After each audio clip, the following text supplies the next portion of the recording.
আশা করি আমরা সবাই অবগত আছি এশিয়ার সম্পর্কে। তো আগামী 4ই নভেম্বর থেকে 4ই ডিসেম্বর পর্যন্ত এশিয়ার চালু হচ্ছে সম্পূর্ণ রাজ্য জুড়ে, গোটা পশ্চিমবঙ্গ জুড়ে।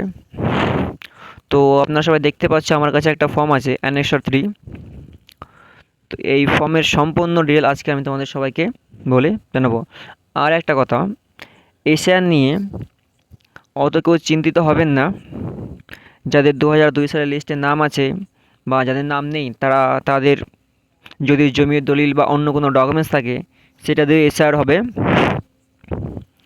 তো অত চিন্তিত হওয়ার দরকার নেই। আর এই ফর্মের সর্বপ্রথম দেওয়া থাকবে, এটা হচ্ছে একটা এক্সাম্পল। আপনাদের যখন ফর্ম আসবে সেখানে আপনাদের সব কিছু এপিক নাম্বার সব দেওয়া থাকবে। আমি সব আপনাদের একে একে বলছি ডিটেলগুলো। ফার্স্ট দেওয়া আছে এখানে আপনার ইলেকট্রিক নেম, এপিক নম্বর, অ্যাড্রেস এগুলো প্রিন্টেড থাকবে। তারপর আপনার সিরিয়াল নম্বর, নেম, সম্পূর্ণ আপনার ডিটেলটাও থাকবে। তারপর একটা কিউআর কোড থাকবে, আর আপনার যেই বর্তমানে ভোটের ছবিটা আপনার কার্ডে আছে সেই ছবিটা থাকবে। আর এখানে পেস্ট কারেন্ট ফটো, আপনাকে এখানে একটা নতুন ফটো বসানোর জন্য বলা হয়েছে। আর সবাইকে বলে রাখি, এই ফর্মটা প্রত্যেক বাড়ি বিএলওরা আসবে, এসে দিয়ে যাবে। আর নেক্সট হচ্ছে এখানে দেওয়া আছে ডেট অফ বার্থ। তো আপনাকে এখানে আপনার ডেট অফ বার্থ ভালোভাবে বসিয়ে দিতে হবে।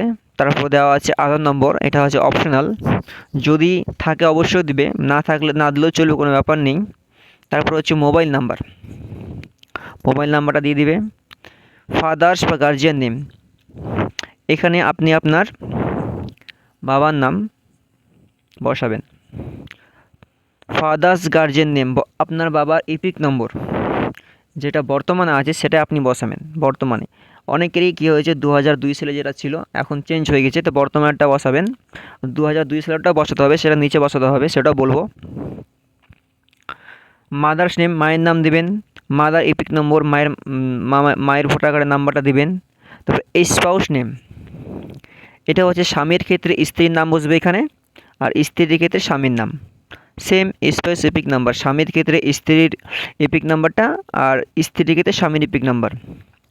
আর তার মধ্যে এখানে মেন পয়েন্ট হচ্ছে এই যে এটা 3 নম্বরটা, এখানে দেওয়া আছে ডিটেল। 2002 সালে যে এসআইআরটা হয়েছিল সেখানে যদি আপনার নাম থেকে থাকে তা আপনি এই সম্পূর্ণ ডিটেলগুলো এখানে পূরণ করবেন। ইলেকট্রাল নেম, আপনার নাম দিবেন। এপিক নম্বর, আপনার ইপিক নম্বর যেটা 2002 সালে ছিল, বর্তমানে অনেকেরই তখনকার ভোটার কার্ডের নাম্বার, ইপিক নাম্বার আর এখনকার নাম্বার ম্যাচ হচ্ছে না, সেটা চেঞ্জ হয়ে গেছে। তো সেটা নিয়ে কোনো টেনশন করার দরকার নেই, এটা আপনার ইলেকশন কমিশনের তরফ থেকেই করা হয়েছে, তাদের কাছে আপনাদের পুরো ডাটা অ্যাভেলেবেল আছে।